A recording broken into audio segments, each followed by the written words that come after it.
I'm Morgan, and today I wanted to do my thoughts on the book video for Out of a Door book. This book I think took me 2 weeks or so to read, and it ended up being, I think, let me double check here, okay, like 517 pages or so in total. So this was quite an intense book to read, and it had a wide array of stories in it, some of which I greatly enjoyed, some of which I found fascinating and entertaining, and other stories where it's like it either made me extremely uncomfortable to read or made me feel like, wow, as much as I might look at the past with like rose-tinted glasses, as the saying goes, or feel nostalgic about it. And in some ways, I'm very, very grateful to be living in the 21st century. And there were a lot of stories in this book where it's like, just make me feel very, very frustrated and be like, why did people ever think this way? Why did people ever think this was okay, etc.? But on the same hand, it's like, I do want to be honest about, like, okay, like, the past and the present and such, like, in reality, sometimes there are bad things that happen, sometimes there are good things that happen. Not everything is always inherently good or bad, etc. And like there may be some, like there's a range to it. And so even though some of these stories, it's like, oh wow, this is really quite bad, it's like these are in some cases, like autobiographical, these are the lived experiences of real people. And some of these stories, it's like, it's not entirely clear on some of them, like how much is or isn't fiction or nonfiction, especially because it's just like, okay, author name and then the title of their work, and then it just jumps right into it. So sometimes there isn't a lot of context. There were a few stories like, which one is it? Trying to find the one. It was towards the end, like A Traveler's Ordeal, where it seemed like it seemed like some of the stuff in it was probable, but some of the stuff was a little bit like, did that really happen? So I think there are some stories where it's like it's unclear whether or not it's like true, if it's fiction, or if it's somewhere in between. Whereas there were other stories like When the Bee Swarmed, where it's like, okay, this is very clearly fiction, but it's so very creative. So it was such a very creative story.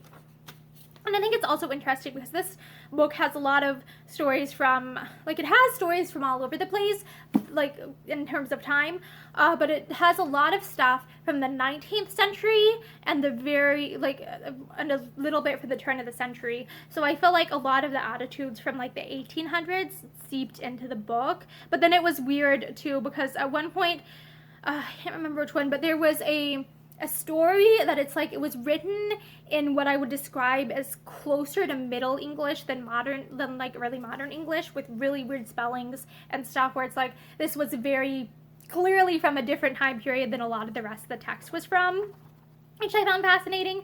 And I do think that like the illustrations and stuff provided a nice, okay, I'm trying to grab the page to show you one, like Old Abe here, which is this eagle.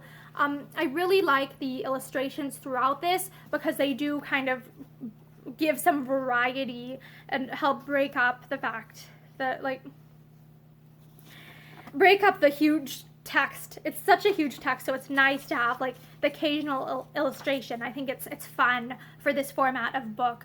Another thing that I will say is, even though this is called the Children's Hour, it's like a lot of this stuff, it's like there is no way that this is something that I would think of as being suitable for like a child in the modern era. Like, it has too much like violence, racism, like bad things happening to animals and stuff, where it's just like I really think that this is more, in a modern context, like this is more geared towards adults who are interested in just like the history of literature, the history of Western like storytelling and such. So yeah. overall, I think this was, for me, a learning experience. I came into contact with a lot of stories that I wouldn't otherwise read. So, but I wouldn't necessarily say that this book is either like a positive or a negative in my mind. It's kind of like in between, or it's got some stuff that I like, but it's also got a lot of stuff that is like, too.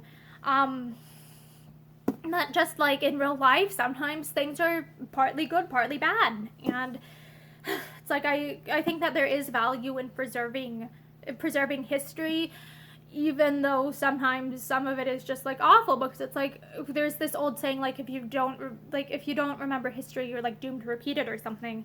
And so I think it is important to preserve some of the stories of the bad stuff, so that way we can know, like, okay, this is how bad it was. And stuff like that. Like there was this part, like the prisoners thing. It's like, like they apparently in like America, even though we have like the Bill of Rights that are supposed to like protect us from cruel and unusual punishments, during the Civil War period, there were examples of people being hung up by the thumbs, or fed on only like bread and water, which, like, those are things that I would clearly think are cruel and unusual punishment. And so I feel like it is extremely important to remember these things, to remember how bad these things are, so that way we can understand the value of what we have today and such. So yeah, I guess those are my thoughts on Out of Door Book. I hope that you found this series either interesting or entertaining. I don't necessarily know how much you will or won't, or did or didn't enjoy this, but thank you for giving this book a chance, and I hope that you have a really awesome day. Bye!